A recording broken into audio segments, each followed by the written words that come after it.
JEE advanced 2024 ఫలితాలలో open కేటగిరీలో నారాయణదే ఆధిపత్యం. నమస్తే, వెల్కమ్ టు సుమన్ టీవీ. నేను మీ సాయి.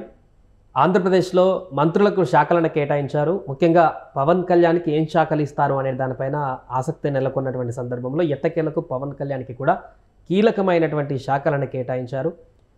సో అలాగే జనసేన పార్టీకి కూడా కీలకమైనటువంటి శాఖలను కేటాయించారు. సో పవన్ కళ్యాణ్కి ఏ శాఖలను కేటాయించారు, ఆ శాఖలో కరెక్టేనా పవన్ కళ్యాణ్కి ఇవ్వడం, పవన్ కళ్యాణ్కి ప్రియారిటీ కరెక్ట్గానే దక్కిందా ఈ శాఖలతో అనేటువంటి విషయాన్ని గురించి మనం మాట్లాడదాం. మనతో పాటు Suman TV news chief editor Keshav గారు ఉన్నారు. కేశవ్ గారు నమస్తే. నమస్తే. పవన్ కళ్యాణ్కి 5 కీలక శాఖలు కనపడుతున్నాయి. సో పవన్కి తగ్గట్టుగా ప్రియారిటీ ఇచ్చినట్టు అనుకోవచ్చా ఈ శాఖలతోటి? ఖచ్చితంగా ముఖ్యమైనటువంటి శాఖలు అంటే మన లెక్క ఏంటంటే ఎక్కువ ఏదో హోమ్ మినిస్ట్రీ ఇటువంటి అంచనాలు ఉంటాయి. బట్ ఎక్కువ మంది ప్రజలతో కనెక్ట్ అయ్యేటువంటి శాఖలు కావాలని పవన్ కళ్యాణ్ అడిగారు. దానికి తగ్గట్టుగా శాఖల కేటాయింపు జరిగింది. ఆయనకి ఇచ్చినటువంటి శాఖలను ఒకసారి మనం చూస్తే లిస్టు పరంగా చూస్తే పంచాయతీరాజ్, రూరల్ డెవలప్మెంట్ ఇది చాలా పెద్ద శాఖ. ఏ గవర్నమెంట్లో అయినా కానీ ప్రతి గ్రామాన్ని, ఎందుకంటే ఇప్పుడు అర్బన్ ఏరియాస్ చాలా తక్కువ ఉంటాయి మన రాష్ట్రంలోనే కాదు మన దేశంలో కూడా అదే పరిస్థితి. సో రూరల్ కనెక్టివిటీతో ఉండేటువంటి శాఖ. అలాగే రూరల్ వాటర్ సప్లై ఇచ్చారు పవన్ కళ్యాణ్కి స్పెసిఫిక్గా. మంచినీటి సరఫరా, సురక్షిత మంచినీరు గ్రామీణ ప్రాంతాల్లో ఇవ్వడం అనేది ఒక ప్రధానమైనటువంటి అంశం. దీనికోసమే కదా ఇంటింటికి కుళాయి నీళ్ళు ఇస్తామని చెప్పని సెంట్రల్ గవర్నమెంట్ ఒక పాలసీ తీసుకొని వచ్చింది. సో అది అంటే ఆ రెండింటిని సమన్వయం చేసుకునేటువంటి complete responsibility employment guarantee schemes, NREGS అంటారు కదా, national Mahatma Gandhi national employment guarantee, rural employment guarantee schemes, పనికి ఆహార పథకం, ఇట్లాంటి పెద్ద పెద్ద పథకాలు, గ్రామ్ సడక్ యోజన, ఇవన్నీ సెంట్రల్ గవర్నమెంట్ ప్లాన్ చేసేటువంటి పెద్ద పెద్ద పథకాలన్నీ కూడా గ్రామీణాభివృద్ధి శాఖ మీద ఆధారపడే ఉంటాయి. సో అంత కీలకమైనటువంటి శాఖ పవన్ కళ్యాణ్ గారికి దక్కింది. ఆయన కూడా తన మనసులో చెప్పినటువంటి మాట చంద్రబాబు నాయుడు గారు అడిగితే ఆయన మనసు విప్పి చెప్పింది ఏంటంటే ఎక్కువ గ్రామాలతో ఉండేటువంటి శాఖలు ఏది ఉంటే అది నాకు ప్రిఫరెన్స్ ఇవ్వండి అనేటువంటి మాట చెప్పారు అని అన్నారు ఈ మధ్యకాలం. సో అదే తరహాలో రూరల్ వాటర్ సప్లై పెద్ద శాఖ ఉంది. ఎన్వైరన్మెంట్ అండ్ ఫారెస్ట్, ఈ అటవీ పర్యావరణ శాఖ కూడా చాలా ముఖ్యమైనది. గతంలో మనం చూస్తే నీరు మీరు కార్యక్రమం కావచ్చు, అలానే పట్టణ వనాల అభివృద్ధి పథకం, ఇప్పుడు పచ్చదనం పరిశుభ్రత లాంటి సిటీల్లో చేస్తే హరితహారం లాంటివన్నీ కూడా తెలంగాణలో హరితహారం చేస్తుంది. ఇవన్నీ కూడా అటవీ శాఖ టేకప్ చేసేటువంటి ప్రాజెక్టులు. జనరల్గా పవన్ కళ్యాణ్కి పర్యావరణం మీద కొంత ఇంట్రెస్ట్ ఎక్కువ కాబట్టి కేటాయించారనుకోసం. ఖచ్చితంగా ఆయన అభిరుచికి తగ్గట్టుగానే ఆ శాఖలు ఇచ్చినట్టుగా మనం చూడాలి. ఇప్పుడు మన దేశంలో 23%, వాస్తవానికి మన దేశంలో ఉన్నటువంటి భౌగోళిక స్వరూపాన్ని బట్టి చూస్తే కనుక కనీసం 33% అటవీ ప్రాంతం. అంటే అటవీ ప్రాంతం అంటే వన్యమృగాలతో కూడినటువంటి అటవీ ప్రాంతమే కాదు, పచ్చదనం ఉండాల్సినటువంటి అవసరం ఉంది. కానీ మన రాష్ట్రంలో చూస్తే కూడా అది 23% లేనటువంటి పరిస్థితి ఉంది. సో ఆంధ్రప్రదేశ్లో కానీ తెలంగాణలో కానీ దక్షిణాది రాష్ట్రాల్లో ఎక్కడైనా కానీ చాలా చోట్ల అర్బన్ ఈ ఫారెస్టేషన్ అనేది చాలా ఇంపార్టెంట్ అనేటువంటి మాట మనం చాలాసార్లు విన్నాం. సో అదే తరహాలో ఇప్పుడు ఈ అటవీ పర్యావరణ శాఖ ద్వారా చేసేది ఏంటంటే పర్యావరణం. ఇంకోటి గమనిస్తే జనసేన పార్టీ మన నుడి మన గుడి అని కొన్ని కార్యక్రమాలు, మన నది మన నుడి ఇటువంటి కార్యక్రమాలు నిర్వహించింది. సంస్కృతికి సంబంధించి కానీ అలానే పర్యావరణానికి సంబంధించి నదుల పరిరక్షణ మీద పవన్ కళ్యాణ్ గారు ఒక ఆందోళన చేశారు కొంతకాలం పాటు. ఆయన కొన్ని నల్లమల్ల అడవులకు సంబంధించి కూడా అప్పుడు యురేనియం దాని మీద ఆందోళన చేశారు. కాబట్టి ఆయనకి ఆ పర్యావరణ పరిరక్షణ అనేది చాలా అత్యవసరం భవిష్యత్ తరాలకి అనేటువంటి అవగాహన ఉంది. కాబట్టి ఆ శాఖను కూడా కేటాయించి, ఇంకోటి science and technology. Science and technology కూడా శాస్త్రీయత అనేది ప్రతి అంశంలోనూ మనకు అవసరం. కాబట్టి ఇటు మోడర్న్ ఎలిమెంట్ ఉంది ఆయనకి ఇచ్చినటువంటి శాఖల్లో, గ్రామ ప్రాంతాలకు కావాల్సినటువంటి ఆధారభూతమైనటువంటి అంశాలు ఉన్నాయి. అందుకనే చాలా ముఖ్యమైనవి, పైగా పెద్ద శాఖలే 2 శాఖలు ఆయనకి దక్కినట్టు. మొత్తంగా మనం బైఫర్కేట్ చేసి చూస్తే 3 ప్రధానమైనటువంటి శాఖలు, గ్రామీణాభివృద్ధి, పంచాయతీరాజు, రూరల్ వాటర్ సప్లై, ఇవన్నీ ఒక శాఖగా చూస్తే, ఫారెస్ట్, ఎన్విరాన్మెంట్, పర్యావరణం, అటవీ శాఖను ఒక శాఖగా చూస్తే, సైన్స్ అండ్ టెక్నాలజీ ఇంకొక శాఖ. అంటే 3 ప్రధానమైనటువంటి శాఖలు పవన్ కళ్యాణ్ గారికి దక్కినాయి. ఆయనకి గతంలో ఉన్నటువంటి అభిరుచులు కానీ, గతంలో చెప్పినటువంటి మాటలు కానీ, నదుల పరిరక్షణ లాంటి అంశాలు కానీ, పర్యావరణ పరిరక్షణ లాంటి అంశాలు కానీ ఒక విధాన రూపంలో పథకాల రూపంలో ప్రజల్లోకి తీసుకెళ్లేటువంటి ఇప్పుడు వోల్టా చట్టం లాంటివి తీసుకొచ్చారు గతంలో. ఎందుకంటే ఒక మొక్కను నాటితేనే మనకి భవిష్యత్తు ఉంటుందన్న ఉద్దేశంతో ఒక మొక్కను తొలగిస్తే ఇంకో మొక్క నాటాలి, ఇలాంటి స్కీమ్స్ చాలా తీసుకొచ్చారు. చంద్రబాబు నాయుడు గారు గవర్నమెంట్ ఉన్నప్పుడు నీరు మీరు ఇవన్నీ చాలా పాపులర్ స్కీమ్స్ గతంలో. సో అటువంటి వాటికి అన్నిటికీ మరొకసారి ఉత్తేజం తీసుకొచ్చేది. అలానే కేంద్ర ప్రభుత్వం కూడా నరేంద్ర మోడీ కూడా స్వచ్ఛ భారత్ లాంటివన్నీ కూడా ఈ పర్యావరణ శాఖల ద్వారానే నిర్వహించారు. కాబట్టి అన్నిటికీ కూడా స్పెషల్ ఫండ్స్ కూడా కేంద్ర ప్రభుత్వం నుంచి దీనికి సంబంధించి రావడానికి అవకాశం ఉంటుంది.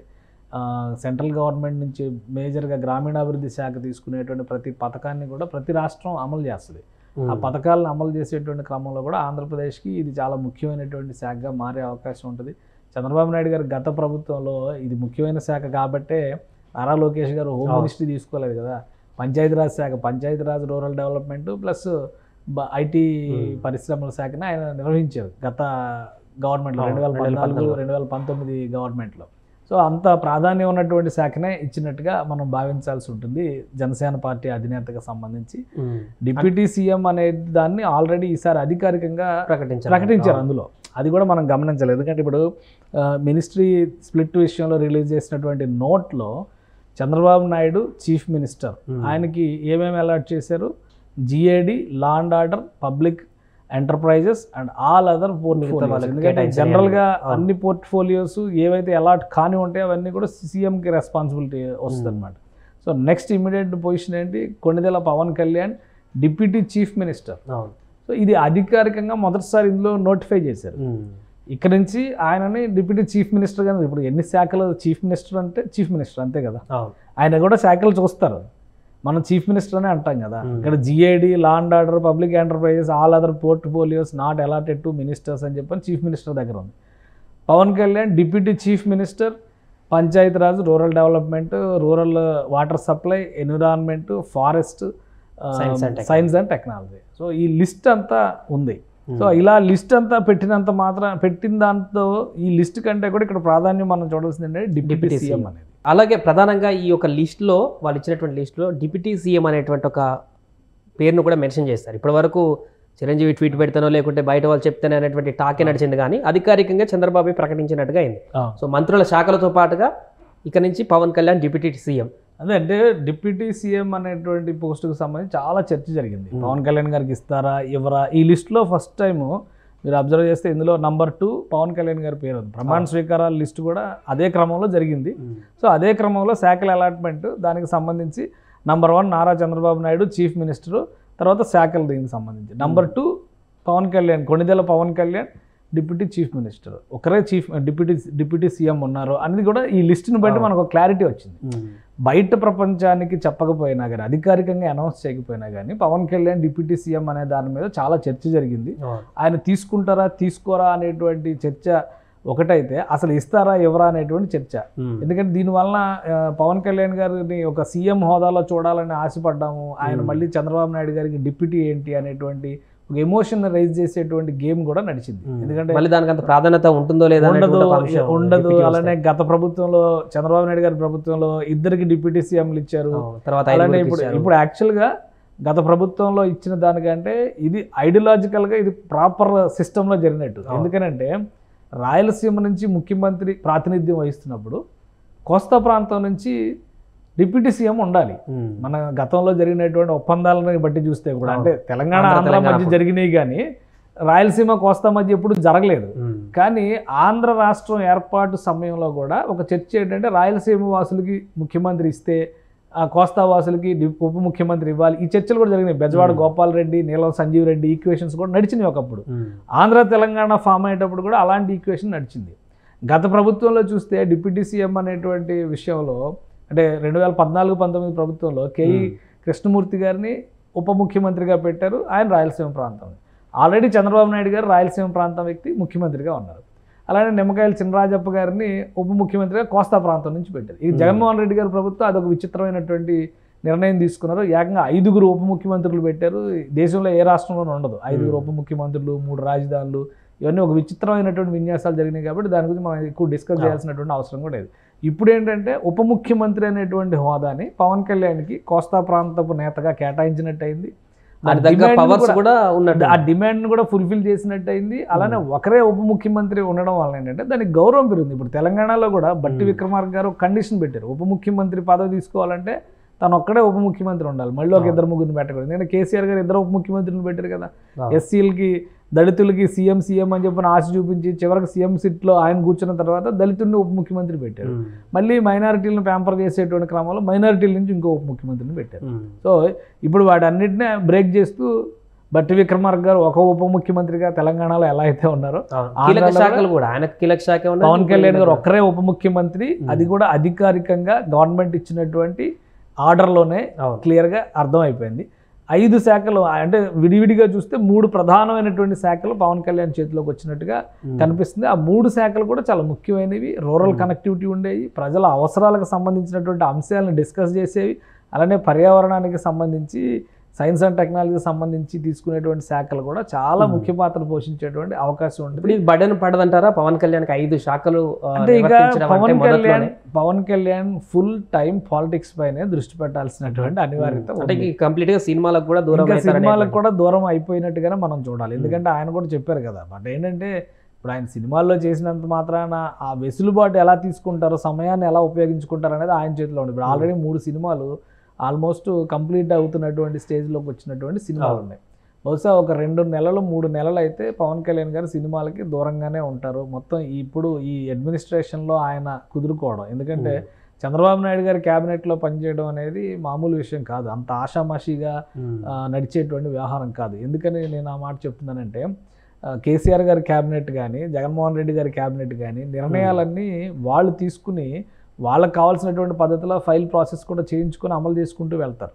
కానీ మినిస్ట్రీ ద్వారా చేయించడం అనేది చంద్రబాబు నాయుడు గారికి ఉండేటువంటి ప్రత్యేకత. ఆయన పెట్టిన సిస్టమే అది.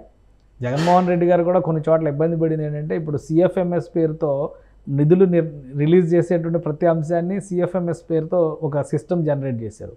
ఫైల్ ప్రాసెస్కి సంబంధించి ఈ ఆఫీస్ అంతా కూడా టెక్నికల్గా సిస్టమ్స్ మీదే నడుస్తుంది. ఫిజికల్ పేపర్స్తో ఫైలింగ్ పుటప్ చేయడం అనేది లేదు. తెలంగాణలో ఇప్పటికీ అదే నడుస్తుంది. కానీ చంద్రబాబు నాయుడు గారు 2014లోనే ఆ కొత్త సిస్టమ్ తీసుకొచ్చి అంతా ఈ ఫైలింగ్ మీద నడిపిస్తారు. అంటే కంపల్సరీ మీరు ఎక్కడున్నా కానీ ఆ ఫైల్ మీ దగ్గరకు వస్తుంది. ఆ ఫైల్ అర్ధరాత్రి అయినా అపరాత్రి అయినా కానీ అర్జెన్సీ ఉన్నప్పుడు దాన్ని రెఫర్ చేసేటువంటి వెసులుబాటు ఉంది. ఫిజికల్ ఫైలింగ్స్లో ఏంటంటే ఎవరి అవసరాలు తగ్గట్టుగా వాళ్ళు డేట్లు మార్చుకుంటారు, మనుషులు మార్చుకుంటారు. మొత్తం ఫైల్ అంతా తేడాగా ఉందంటే అంతా చింపి బయటపడేసి మళ్ళీ కొత్త ఫైల్ రాసుకొని పాత డేట్లతో ప్రాసెస్ చేసేటువంటి వెసులుబాటు ఉంది. కాబట్టి చంద్రబాబు నాయుడు గారితో పనిచేయడం అనేది కొంచెం క్లిష్టమైనటువంటి అంశం. ఈ టెక్నాలజీని ఇందులో కలుపుకొని ఇప్పుడు చూడండి, మీరు ఇప్పుడు జీవోలన్నీ బయటకు వస్తున్నాయి. జగన్మోహన్ రెడ్డి గారి గవర్నమెంట్లో ఒక జీవో కూడా బయటికి రాలా. అలానే కేసీఆర్ గారి గవర్నమెంట్లో కూడా ఒక జీవో బయటికి రాలా. చంద్రబాబు నాయుడు గారి గవర్నమెంట్లో 2014-19 మధ్యకాలంలో GOIR అనేటువంటి ఒక వెబ్సైట్లోకి వెళ్తే ఆల్ గవర్నమెంట్ జీవోస్ ఎక్సెప్ట్ కొన్ని సీక్రెట్ జీవోలు ఉంటాయి, ఆ కొన్ని మినహా ఆల్మోస్ట్ 95% జీవోలు పబ్లిక్ డొమైన్లో ఉండేవి. ఓపెన్ చేసి ఎవరైనా కానీ ఆ జియో నెంబర్ కొడితే తీసుకునేటువంటి అవకాశం, ఎందుకంటే ఆ శాఖ ఆ జియో నెంబర్ కొడితే ఆటోమేటిక్గా వచ్చేసేటువంటి పరిస్థితి ఉంటుంది. ఈ జగన్మోహన్ రెడ్డి గారికి సంబంధించి ఏ జీవోలు అపాయింట్మెంట్ల దగ్గర నుంచి ఏ జీవోలు బయటికి రాలా.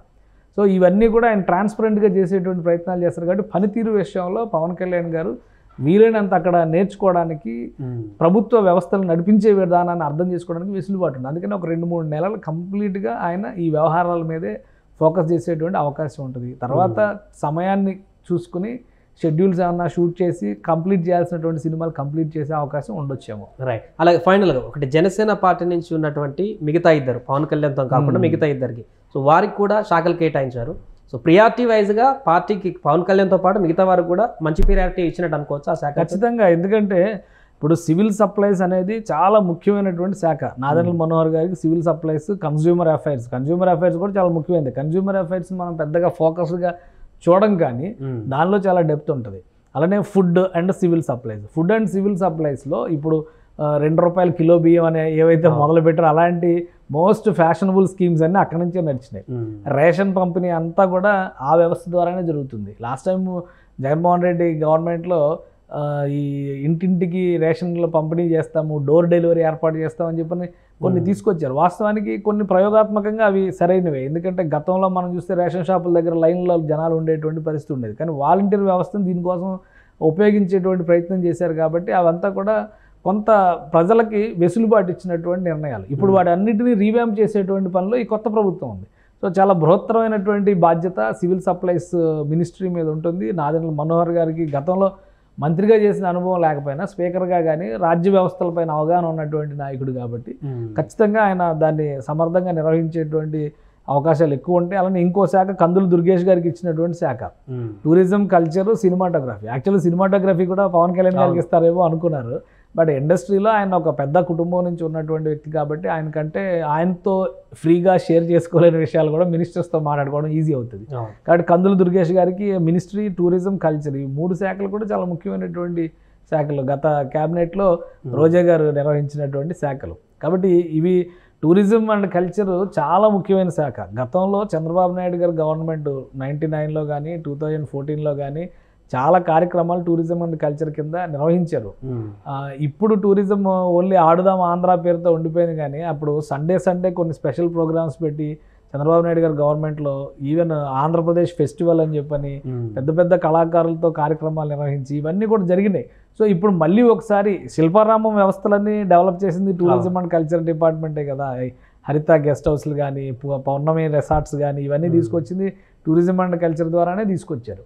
సో ఇది కూడా ఒక చాలా మేజర్ రిక్రియేషన్ ఇదవుతుంది. రాబోయే రోజుల్లో అమరావతి ఆ పరిసర ప్రాంతాల్లో టూరిజంకి వాటికి చాలా ప్రయారిటీ ఉన్న ప్రాజెక్టులు ఉన్నాయి.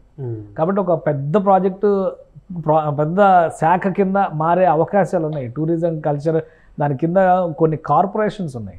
కాబట్టి ఇవన్నీ కూడా వస్తాయి. ఈ తెలంగాణ గవర్నమెంట్లో మనం చూస్తే తెలంగాణలో చాలా వరకు డెవలప్డ్ ఏరియాస్, అంటే ముఖ్యంగా పర్యాటక పరంగా డెవలప్డ్ ఏరియాస్ ఉన్నాయి కాబట్టి చాలా పెద్ద శాఖలా కనిపిస్తుంది. ఆంధ్రప్రదేశ్కి ఏంటంటే కోస్టల్ బెల్ట్లో చాలా యాక్టివిటీస్ టేకప్ చేయడానికి అవకాశం ఉంటుంది.